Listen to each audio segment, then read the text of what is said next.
there's a lot of encouragement in the personal development and self-help world to just have faith. But how do you know what to put your faith in? Are you just chasing rainbows? Is it simply a matter of conviction or persistence? Or is there something else that the prophets and miracle workers of the world know? Well, today we're going to look at a biblical story about faith where God demands you dig your ditches. We'll also look at how that was taken on by Florence Scovel Shinn in the 1920s and how that shaped much of the modern law of attraction thinking. And I'll be asking the question nobody seems to be asking, the question that makes all the difference between faith that works versus faith that fails.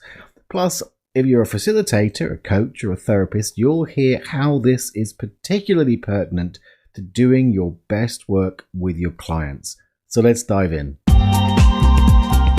Welcome to the Be a Brilliant Human podcast with me, Joel Young. If you're looking to improve your life, to heal, to grow, and mature as an individual, but maybe you found that some of the personal development and consciousness stuff has given you the impression that you need to be super serious and vigilant to get anywhere meaningful, or feeling like maybe you're just not up to snuff, well, this show is here to remind you of your humanity, and in fact that's where your true joy and brilliance lies. With over 25 years of experience in the transformation biz and having developed MPA, one of the world's simplest, pressure-free approaches to growth and well-being, if I do say so myself, I'll be sharing tips, steps, and insights that'll help you navigate all the aspects of life as a growth-seeking being. On this show, it comes to you with a good dose of humour, maybe a smattering of colourful language, a reminder not to take things so personally, and most importantly, to be kind to yourself along the way. Make sure you hit that follow button, and let's get into it. Hello, and welcome to the Be a Brilliant Human podcast with me, Joel Young. I'm delighted that you're here. We are at episode number 118. Which means you can find the show notes if you go to www.beabrillianthuman.com/118. And all the notes will be there. It also means, of course, there's now 117 previous episodes for you to binge listen to if you're brand new to the show. And if you are brand new to the show, thanks for coming over. Hope you enjoy it. Hope you enjoy it enough to hit that subscribe button and maybe even tell a friend about it. That would be very, very cool. And I would be very appreciative. We've just come out of, if you're a regular listener, you know, we've just done a 3-part series on conflict resolution and looking at 3 kinds of conflict: inner conflict, conflict with others, and difficulties with other people in conflict. I was talking also about in that we've got an event coming up, which is actually there's 2 events. There'll be, if you're listening on the day this goes live, which is February the 8th, 2022, there's still time to get your ticket. The full 85%, I'm going to give you the bad news first. The full 85% off has finished if you missed it. Oh no, but wait. I've put up another coupon code which will give you, it's basically 2/3 off, which will last till midnight today. It went up yesterday. So if you still go to that same place, just go to www.thenpaacademy.com/harmony. You'll find all the details there if you want to come along. It's a big issue. But now, coming into episode 118, now for something completely different, as they used to say in Monty Python, if you remember that. This was kind of inspired by a couple of things. Firstly, I've had this sort of dig your ditches idea. It's a topic that I wanted to talk about for a while. I've kind of got a document with a list of podcast ideas. And then this week I got my hair cut in the barber's, and I was chatting away. This lovely lady called Jen. Second time she's cut my hair. There's like 5 different barbers, but she's lovely, and we just got chatting as you do. And she mentioned that she goes to church, and I was like, oh, you go to church. Which church do you go to? And I'm always interested in stories. I think stories are such a fundamental part of how we experience life, the stories we tell ourselves. I'm sure I've done a podcast on it. I'll dig it out and stick it in the show notes as a recommended listen, something about the narrative. But I asked her, I said, well, what are your favorite biblical stories? And so we got into a conversation about that, and one of my favorites is the dig your ditches story, which we're going to talk about today. It's Old Testament, always good stuff. But just in case you're going, oh no, is this all going to be like Christian and God kind of stuff? Well, no, not exactly. Yes, we're referencing the Bible in this, but I'll also be referencing someone who referenced it back in the 1920s, who's very famous for being one of the founders of the sort of current, what they used to call New Age movement. Now it's the personal development, self-developed movement. And all that law of attraction stuff is all kind of was born out of a whole set of writers that sort of had one of those, I guess what's been dubbed one of the early 1920s awakening phases, where people were, they call them spiritualists back then. But you don't need to be aligned with any particular religious group for this, because I think the stories in all the different religions have their value, and that's the lens through which I'm looking at it. All right, so let's dive into this episode and find out the difference between faith that works and faith that fails. So the biblical story about digging your ditches I first actually came across via Florence Scovel Shinn, who's this 1920s famous author. She wrote a book called The Game of Life and How to Play It. There's also one called The Word Is Your One, and I think a couple more, but it was The Game of Life and How to Play It that I first came across. And I've always told the story like it was Moses. I seem to remember, I think I had an audio book as well of it. I always remember her telling it as if it was Moses, you know, in the Exodus. I did a bit of Googling this morning. Where does that whole dig your ditches come from? Turns out it was Elisha, one of the prophets. And it's in 2 Kings chapter 3, verse 16 to 19. And it's much more about defeating armies than, it is about, not sort of dying of thirst in the desert. We'll get to the story in a moment. But I find it interesting that my remembrance and interpretation of the story is quite different to the original text, which is a big part. It's a side issue, but it's a big part of the whole thing with stories, and certainly how stories relate to religion and how things have been passed down over time and different interpretations. In fact, Florence Scovel Shinn in her approach was very much leaning into the Bible, and she was Christian, so she had a Christian bias in terms of, I guess the beliefs and the ideas and the philosophy she'd grown up with. Which again, slight side issue, but I'm really going off script here. But that's a big thing that I think people don't really examine, is that I think a lot of the modern, certainly the modern Western spirituality, a lot of the law of attraction stuff is in many ways it's a repackaging of a lot of core Christian ideas, really. And then again, the core Christian ideas were, in a sense, versions, or there's very similar stories in other religions that have the same message, because much of the messaging is very much the same. So what is the story of Dig Your Ditches? Well, it goes like this. I'll go with the biblical version, not the Moses version, although Moses obviously is in the Bible. But basically, in Elisha is this prophet, and they're in the desert, and there's these kings, these 3 kings, and there's a battle. And if I'm getting this wrong, and you're like, you've got your Bible things down, I apologize. I'm going for the essence, all right? I read like one episode. In fact, I'm going to pull it up. I'm going to read you the actual text. There we go. Let's do that. This is 2 Kings chapter 3, verses 16 to 19 on some website, BibleGateway.com. They get the credit. So the verses go, he then said, God's word. Oh, I should give you some context. Right, so they're in the desert, and they've not had any water for 7 days. And they're like, oh my God, literally, oh my God, what are we going to do? So they went to Elisha and said, can you speak the word of God? Can you have a chat with the big man upstairs, please, and let us know what we're going to do, because otherwise we're all going to die of starvation. And here's what he said. God's word: dig ditches all over this valley. Here's what will happen. You won't hear the wind, you won't see the rain, but this valley is going to fill up with water, and your army and your animals will drink their fill.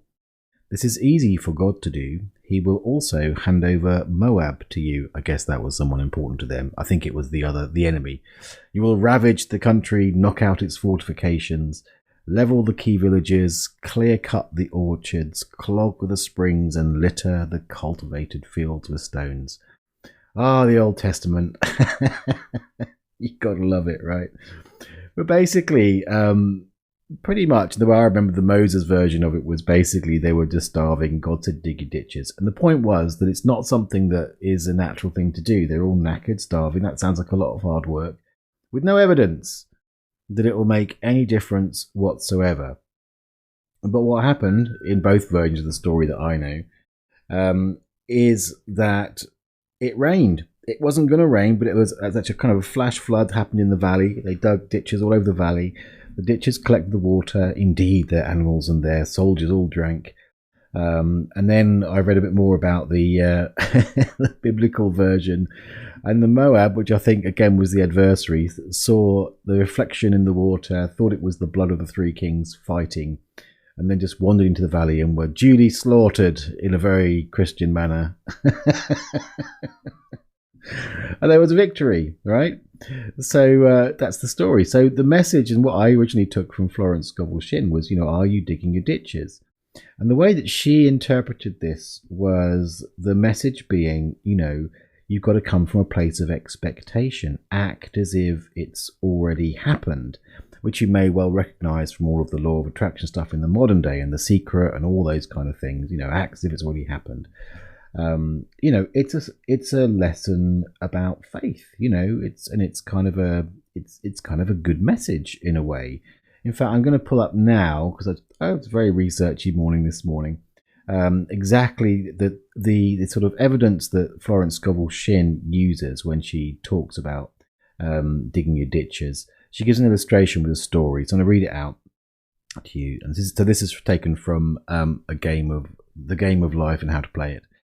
A woman found it necessary to look for an apartment during the year when there was a great shortage of apartments in New York. It was considered almost an impossibility, and her friends were sorry for her and said, "Isn't it too bad? You'll have to store your furniture and live in a hotel." She replied, "You needn't feel sorry for me. I'm a Superman, and I'll get an apartment." She spoke the words. Infinite Spirit opened the way for the right apartment. She knew there was a supply for every demand, and that she was unconditioned, working on the spiritual plane, and that one with God is a majority. She had completed buying new blankets when the tempter, the adverse thought or reasoning mind, suggested, "Don't buy the blankets. Perhaps, after all, you won't get an apartment, and you will have no use for them." She promptly replied to herself, "I'll dig my ditches by buying the blankets." So she prepared for the apartment, acted as though she already had it. She found one in a miraculous way, and it was given to her, although there were over 200 other applicants. The blankets showed active faith. So that's kind of the lesson, what I remember from Florence Scovel Shinn. And maybe recognize the seeds of that in all sorts of different teachings. You've got to act as if. But one of the interesting things about what Florence Scovel Shinn used to talk about was she talked about speaking the word, which is also very biblical, as speak the word of God. And there's good evidence that if you have faith, but you probably tried this yourself, I'm going to just have faith. But have you ever noticed that it doesn't always pan out? And then there's lots of justification. Oh, well, it'll come round again. So the idea is that, this life or the next. That wouldn't have helped the Israelites. That's not how it works. It's like, and yet other times you'll probably find that, you kind of assume something in a positive way, and then it happens. So we have this sort of patchwork of evidence, and then we make selective use of the evidence, just like people do with religious texts. Selective use based on context. All part of the wonderful human condition. So on back to the biblical one. So Elisha obviously had a word with God and then said the stuff. So, this is a bit of a problem. Elisha listened to God, but how do you know it was God? What makes the difference? And again, here I'm using the word God. You can use source, energy, the difference between what's real and what imaginary, because otherwise, again, as in the intro, maybe you're chasing rainbows. And this is the big problem I see all the time with people following this idea. You just got to have faith. But, again, the question is, what have you got your faith put in? There's a lot of ungrounded, unbased or unconnected, disconnected ideas that you can have faith in. But I would say if they're not aligned with God, then, you're... I'm going to say it. What can we... You're farting in the wind, my friend. It's no good. It's no good. It doesn't work, does it? So, this is what I want to look at is, how do you know what that thing is? What is that thing, in fact, that makes a difference? The thing is, it doesn't necessarily have the juice. Now, interestingly, one thing that Florence Scovel Shinn used to use, and I found this because we're going to talk a little bit about the non-personal awareness, the MPA version of how you find this. But Florence Scovel Shinn used to talk about, saying the word, she used affirmations, but they had to click. Interesting, she used that. They had to click. Whereas later on, the wonderful and dearly departed Louise Hay, when she wrote, what was her book called? It's the first book I ever read on this. I should know this. Well, it's a book on affirmations anyway. I can't believe I can't remember the name of her book. Shoot me now. But she wrote a very famous book. It's like The Power Is Within, I think, something like that. And she talked about affirmations, and she even had a list of affirmations for different illnesses. Now, the thing about that is they were kind of one-size-fits-all affirmations based on generalizations.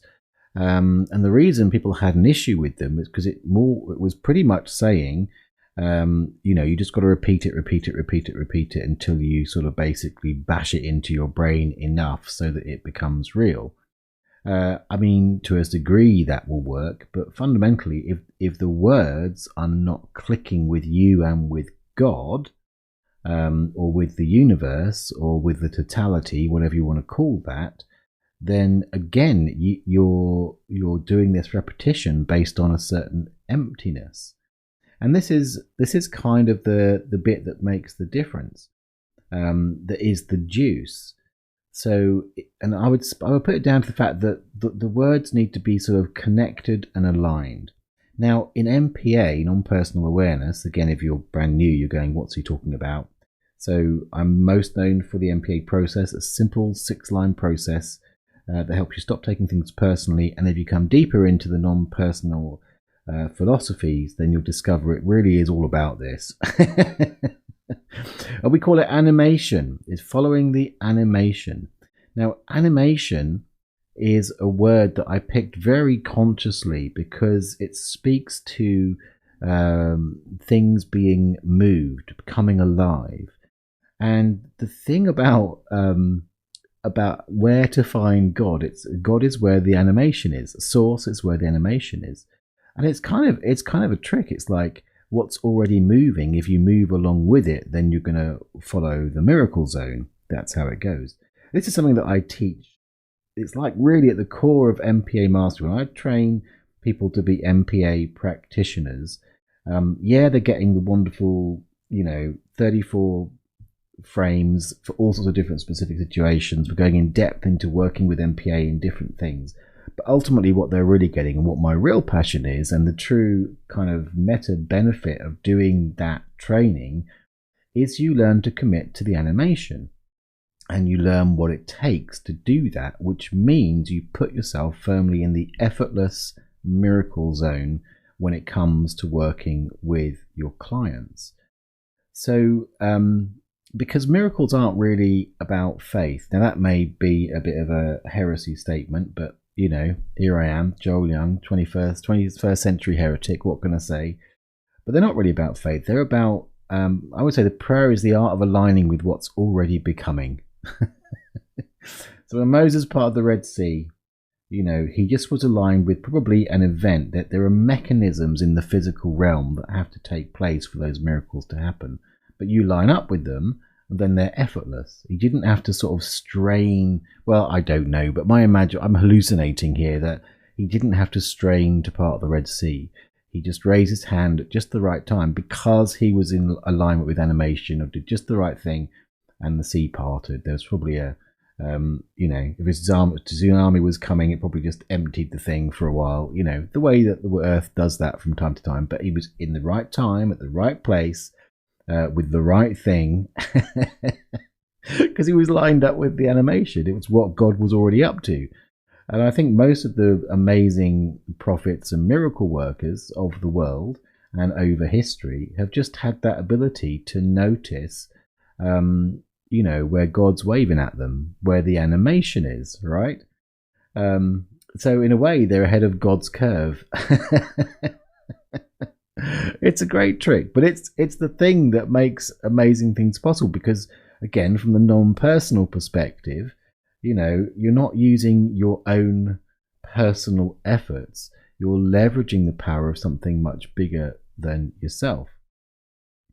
So animation is something which, animation spotting, it's a skill. I talk about it right from the beginning with MPA, because the way it works in MPA in the most basic level is that those 6 lines of the MPA process have a space, and into that space goes something that I call a cookie cutter. Now, how do you spot the cookie cutters? Well, you just listen to what's being expressed, and then you notice where the animation is, what pops out to you. It's really simple, but we get in the way of it so much. And that the skill is something that I teach in depth at mastery level. And it requires, really, it's, in one sense, it's effortless, because we all have that skill. Just, again, let's go back to the Bible, that classic quote that Jesus said, "Even the least amongst you can do all that I can do, and even greater things." We all have the ability, but doesn't mean that just because we have it doesn't mean we have skills in using it. Doesn't mean that we don't trip ourselves up in all sorts of ways. It might be, the possibility may exist in there, but fundamentally it's like you need some training. It's why I say right from the beginning, here's the MPA free sheet, which you can get if you go to mpa4.me/MPA sheet. It's the one I can remember. But any of my websites, you'll download the sheet for free. And you get the words, and you can use it. And a lot of people do a lot of amazing things just with that. But I say, come and get some training. Why? Because we trip ourselves up if we don't align with the animation. MPA, to a certain degree, it's baked into it to a degree, and it's really cool.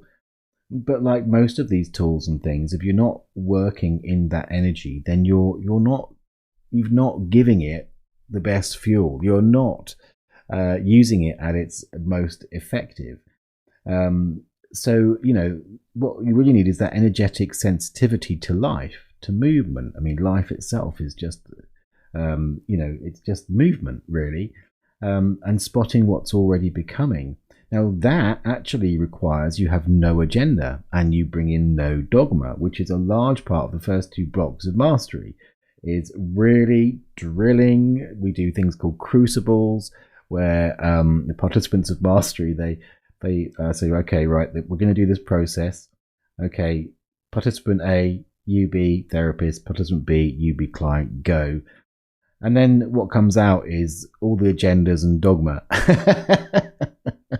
Which, in front of everybody, I point out in a very nice way, but I don't hold back, really, let's be honest. But what it does is it shows everybody how much, in spite of we telling ourselves, because if you're a therapist or facilitator of any kind, let's have a real conversation here, let's be honest. We're a bit like driving. We all think, well, maybe for men, but I think it's also true. Come on. It's like we're the best drivers and the best at sex, right? Facilitators say, "Oh yeah, I'm the best." But the truth is that there's always room to grow. And what I've seen in the mastery is that this dogma, this agenda, it comes up, and people aren't aware of it till it's pointed out. But when you see it in somebody else, you learn really, really, really, really well. There's a quote actually from Belinda, who was in the first set of the first group that went through mastery. And she's talking about how, the impact of those sessions and of really honing in that commitment to animation, to having no agenda and no dogma. And she said, I could see the effect of it working with my clients immediately. It's deep, powerful, and profound. The promise Joel's making about how agendalessness will improve your effectiveness as a facilitator and as a therapist, that is not an empty promise. So why am I bringing it into a whole topic of working with clients? Well, it's the same principle. I mean, that's one thing that is happening in my life at the moment. If you're on my email list, you'll have seen an email about a shift in direction. I've realized that the animation in me is calling me to focus what I talk about in general towards coaches, therapists, and bringing this exact message to them. Why? Because it's there, it's animated, I can't deny it. And, my story about the benefit of that is I've seen it myself. I've seen it with the people who've gone through mastery now already. It really does up-level how you work with people. It doesn't take away from the great work that people are doing, but it takes that work they're doing, all the tools they're using, adds in the MPA and the non-personal perspective, and brings this agendaless, friction-free approach to people that are working in a world that, in my opinion, needs more brilliant therapists, more brilliant coaches, more brilliant facilitators, not those that are caught up and while doing good work are finding it hard, so they burn out, finding it getting stuck in places again, like with the harmony equation. I hear people getting stuck with conflict all the time. The harmony equation is an MPA approach, including animation, that absolutely cuts through conflict like a hot knife through butter.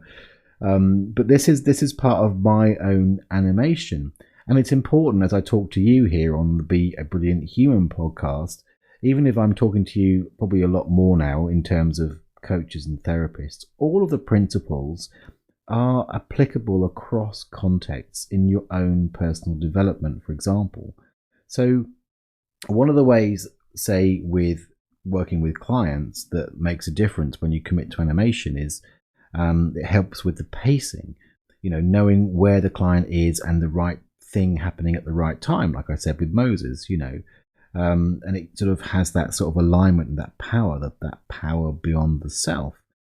But also in terms of your own process work, if you're struggling or finding that your work or your inner work or processing is hard, then you're probably not working in animation.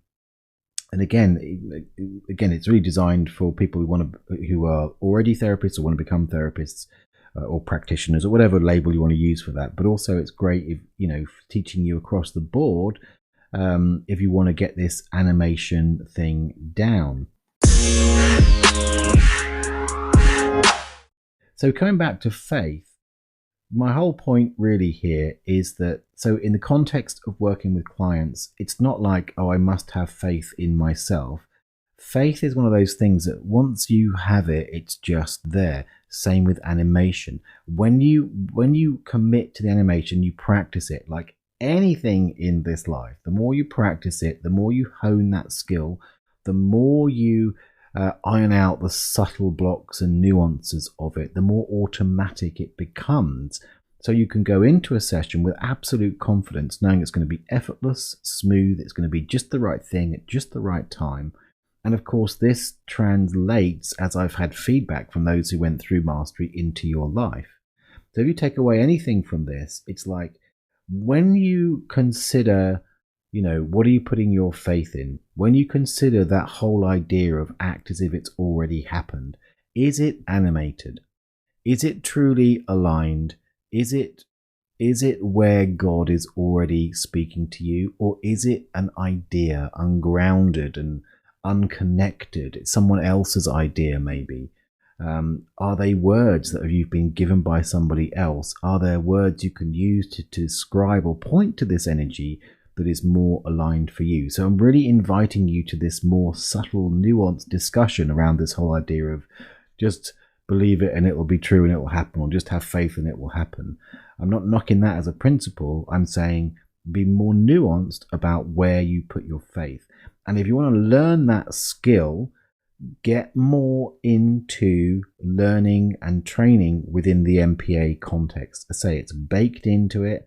Even if you take it at the basic training level, I'll mention it in there. If you go to the advanced level, again, while it's designed for coaches, it really starts to focus big time on the animation. And then if you really want to go for it, then come along to Mastery, because that is the boot camp of boot camps when it comes to this whole topic.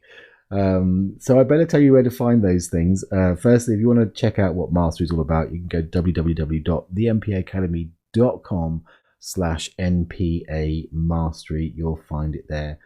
And also, if you're thinking, well, I'm not sure, maybe I need a taster, then there's still time, as I say, to get to the harmony equation.